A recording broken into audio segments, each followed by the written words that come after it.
Ryan Carter was going to sabotage this date spectacularly. He'd made that decision the moment his mother explained the setup, a blind date with a Thishan woman named Carolyn, arranged through some interspecies matching service his mother had enthusiastically signed him up for without asking. "She's perfect for you," his mother had insisted over the video call. "Educated, kind, interested in human culture. Mom, I'm not interested in dating right now. I've told you this." "You've been saying that for 3 years, Ryan, ever since." "Don't." He cut her off before she could mention Sarah, his ex-fiancée who'd left him for someone more ambitious. "I'm fine being single. You're lonely and stubborn, just meet her. One dinner. If it doesn't work out, I'll stop pestering you about dating." Ryan knew that was a lie. His mother would never stop, but he agreed anyway because arguing with her was exhausting. And as he'd agreed, he'd formulated his plan. Be late, be rude, be so obviously uninterested that she'd end the date early and he could go home. Sabotage, clean and simple.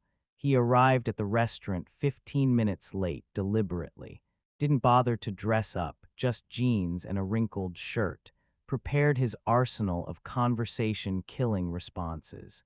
But when he walked into the upscale Thishan restaurant his mother had chosen, he stopped short.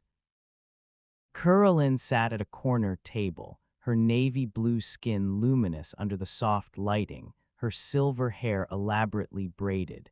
She wore an elegant dress that probably cost more than his monthly rent. She was beautiful, poised, and clearly way out of his league. Next to her sat a small Thishan girl, maybe 6 or 7 years old, coloring on a datapad with intense concentration. Ryan's sabotage plan suddenly felt a lot more complicated. He approached the table slowly. "Carolyn." She looked up and her golden eyes assessed him with an expression he couldn't quite read. "Ryan, you're late." "Yeah, sorry, traffic." There was no traffic. The lie was deliberate, part of his plan. "I see." She gestured to the chair across from her. "Please sit. This is my daughter, Zara." The little girl looked up from her coloring, her golden eyes curious. "Hello, are you my mama's date?" Ryan froze. Daughter. His mother hadn't mentioned a daughter. This changed things. He couldn't be deliberately rude to someone with a kid right there. Kids noticed everything. Yeah, hi Zara, I'm Ryan. You're human." She stated it matter-of-factly. "I've never met a human before. Do you really come from Earth?" "I do." "Is it true Earth has animals everywhere, like just walking around wild?" Despite himself, Ryan smiled slightly. "Yeah, that's true. We have a lot of wildlife." "That's amazing. Mama, did you hear? Animals just walking around." Zara turned back to her coloring with renewed enthusiasm. Carolyn's expression had softened watching her daughter's excitement, but when she looked back at Ryan, it hardened again. "I apologize for bringing Zara. My childcare fell through at the last moment. I understand if you'd prefer to reschedule." Here it was, the perfect exit. He could claim disappointment, reschedule for a date that would never happen and be done with this whole thing. "It's fine," he heard himself say. "I don't mind, damn it." That was not part of the sabotage plan. Carolyn looked surprised. "You're certain? I know this wasn't what you expected." "Neither was being 15 minutes late," she added pointedly. "Right, back to the plan. Look, to be honest, I'm not really interested in this whole dating thing. My mom set this up. I just came to keep her off my back." It was harsh. Deliberately so. Carolyn's expression tightened. "I see. Well, thank you for your honesty." She started to gather her things. "Zara, we're going, but you just ordered," Zara protested, looking at the appetizers that had just arrived. "Mama, you said we could have dinner here. You promised." Carolyn's frustration was visible. "I know, sweetheart, but please, I've been looking forward to this all day." Zara's eyes were wide and pleading. "You said I could try human food. You promised." Ryan watched Carolyn struggle between wanting to leave and not wanting to disappoint her daughter. He recognized that conflict. His own mother had worn that expression countless times when he was young after his father left, when money was tight but she'd promised him something. "Stay," Ryan said quietly. "Look, I was being an ass. Your daughter was excited about dinner. Let her eat. We don't have to call this a date. Just dinner." Curlin studied him carefully. "You're sure?" "Yeah, I'm sure." She settled back into her seat and Zara beamed. "Thank you, Mama. Can I try the thing with the cheese?" "Yes, sweetheart." The dinner started awkwardly. Ryan had intended to sabotage this date, but now he was just trying to make conversation that wouldn't upset a kid.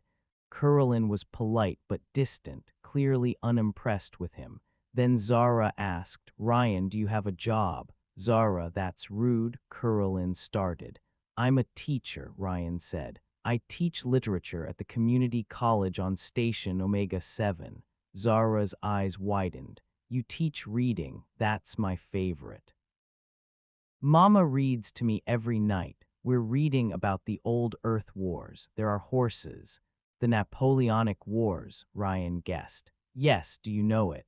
I teach a course on that period, military history through literature." "That's so cool." Zara launched into an enthusiastic explanation of the book's plot, mixing up several historical details but getting the emotional core right. Ryan found himself genuinely engaged, gently correcting her misconceptions and adding historical context. Curlin watched this interaction with a softening expression. "You're good with her," she said quietly during a lull in Zara's monologue.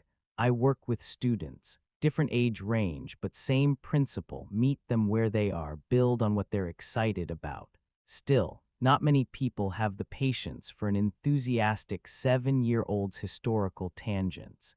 She's smart, and she actually cares about learning. That's rare at any age. Zara, meanwhile, had moved on to asking Ryan about Earth animals. He found himself describing wildlife with more enthusiasm than he'd felt about anything in months. Curlin actually laughed when he told the story about the bear that had wandered into his childhood town, and everyone had to stay inside for hours. Somewhere in the middle of dinner, Ryan realized he'd forgotten he was supposed to be sabotaging this. Then Zara said something that changed everything. They were discussing books when Zara mentioned, "Mama reads to me every night because my first papa used to, before he died." The casual way she said it, like mentioning the weather, hit Ryan like a physical blow. Curlin's expression closed off immediately. "Zara, we don't. It's okay, Mama." Ryan asked about our favorite books. "First Papa and I used to read together. Now you and I do. It's a nice memory." Curlin's eyes were bright with unshed tears. "Yes, sweetheart, it is." Ryan understood suddenly. Curlin wasn't here because she was lonely or bored. She was a widow trying to move forward while raising a daughter who still missed her father. This wasn't a casual date. This was someone being brave enough to try again, and he'd shown up late, rude, and openly hostile. He felt like absolute garbage. "I'm sorry," he said quietly. "About your first papa, Zara. Thank you. Mama says he would have liked knowing we still read his favorite books together. I'm sure he would have." After dinner, as they walked toward the restaurant exit, Zara suddenly grabbed Ryan's hand. "Can you walk with us to the transport station? Mama says it's not safe for girls alone at night." "Zara," Curlin was mortified. "Ryan doesn't need to." "I don't mind," Ryan said. "It's on my way." It wasn't, but he said it anyway. As they walked, Zara chattered about everything and nothing. The stars visible from the station's observation deck, her school project on Earth geography, her friend who had a pet imported from Azuria. Ryan found himself responding genuinely, asking questions, being present in a way he hadn't been with anyone in years. Curlin walked beside them quietly, occasionally interjecting, but mostly just watching her daughter interact with this human who'd been so hostile at the start of the evening. At the transport station, Zara hugged Ryan suddenly. "Thank you for dinner. You're nice. Can you come to dinner again?" "Zara, that's not," Curlin started. "I'd like that," Ryan said, surprising himself. "If your mama's okay with it." Curlin looked at him searchingly. "Ryan, you said at the beginning you weren't interested in dating. What changed?" He could lie, make something up, or he could be honest. "Your daughter," he said simply. "I came here planning to sabotage this date. Be late, be rude, make sure you'd never want to see me again. I was so focused on my own baggage that I didn't consider this might matter to someone else." Then Zara started talking about history and books and her first papa, and I realized you're both brave, braver than I've been in years. "How so?" "You're here despite losing someone you loved. You're trying again despite the risk. You brought your daughter because childcare fell through, and instead of being embarrassed, you're just being a mom. That takes courage. And you? I got hurt 3 years ago. Fiancé left, said I wasn't ambitious enough, wasn't going anywhere. I've been hiding ever since, using work as an excuse, telling myself I'm fine alone. I'm not brave. I'm a coward who is going to hurt someone else because I'm too scared to risk being hurt again." Curlin was quiet for a long moment. "That's remarkably honest. Your daughter deserves honesty. You both do." He looked at Zara, who was watching them with interest. "I'm sorry I was rude at the beginning. You didn't deserve that. You were being a protective turtle," Zara announced. "Like in my animal book, turtles hide in their shells when they're scared." Ryan laughed despite himself. "Yeah, exactly like that. Mama says sometimes turtles need patience to come out of their shells. You just needed patience. Your mama's very wise." "I know," Zara yawned suddenly. "Mama, I'm tired." "I know, Starlight. Let's get you home." Curlin looked at Ryan. "Thank you for walking with us. Thank you for not leaving when I gave you every reason to." Zara wanted to stay, and I'm glad she did. Their transport arrived, and Zara waved enthusiastically as they boarded. "Bye, Ryan. Don't forget about dinner." As the transport pulled away, Ryan stood on the platform, realizing what had just happened. He'd planned to tank the date, to sabotage any possibility of connection because he was too scared to try. Then a 7-year-old girl had spoken about her dead father with casual courage, had asked questions with genuine curiosity, had seen past his defensive hostility to treat him like a person worth knowing, and he'd remembered what it felt like to care about something other than his own fear. Ryan called his mother the next morning. "How did the date go?" she asked immediately. "I was terrible. Showed up late, told her I wasn't interested, basically tried to get her to leave." Ryan, but she had her daughter with her, 7-year-old girl named Zara who loves books and history and animals. And somewhere during dinner, while this kid was telling me about Napoleonic cavalry tactics, I forgot to be scared. His mother was quiet. "What are you saying?" "I'm saying I think I want to try again. Actually try. Not sabotage it because I'm afraid of getting hurt. If Kira's willing to give me another chance after how I acted." "You really like her." "I don't know her well enough to say that yet, but I like her daughter. And I like that Kira's brave enough to be here despite losing her first husband. And I think maybe it's time I stopped being a coward." Ryan Carter admitting he's been a coward. Did aliens replace my son? Just one alien girl who called me a protective turtle and wasn't wrong. His mother laughed. "Well, I have Kira's contact information if you want to reach out." Ryan composed the message carefully. "Kira, this is Ryan. I want to apologize again for how I acted last night. I was defensive and rude, and you and Zara deserved better. If you're willing, I'd like to try again. Actually try this time, not sabotage it. No promises that I'll be good at dating. I'm pretty rusty. But I promise to show up on time, dressed appropriately, and genuinely interested in getting to know you both. If you'd rather not, I understand completely, but I hope you'll give me another chance. Ryan, he sent it before he could overthink it. The response came 3 hours later. Ryan, I appreciate your honesty. Zara hasn't stopped talking about you since last night. Apparently, you're the nice human who knows about horses and bears. She asked if you could come to her school presentation next week about earth animals. I told her that was presumptuous, but she insisted I ask. If you're genuinely interested in trying again, the presentation is Tuesday at 14:00.